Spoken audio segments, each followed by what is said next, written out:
Hello guys, welcome back to 1 Minute IT Shot. In this video, I'll show you how to create a demo MT5 trading account in the XM app on your iPhone or Android. The process only takes a minute, so let's get started. First, open the XM app on your phone. On the home screen, tap the plus icon. Next, select Demo Account, then tap Continue. Now choose MT5 as your trading platform. Next, select your preferred account type. You can choose Standard or Ultra Low Standard, then tap Continue. Now it's time to customize your demo trading account. Choose your preferred leverage. Next, select your base currency, then choose the investment amount for your demo balance. After that, enter an account name so you can easily identify your account.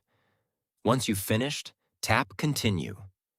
Finally, create a strong password for your trading account. Confirm the password if prompted, then tap Complete. Your XM MT5 Demo account will be created instantly, and you can start practicing with virtual funds without risking any real money. And that's it. That's how you create an XM MT5 Demo account on your iPhone or Android. If this video helped you out, leave a like, subscribe to 1 Minute IT Shot, and I'll see you in the next one.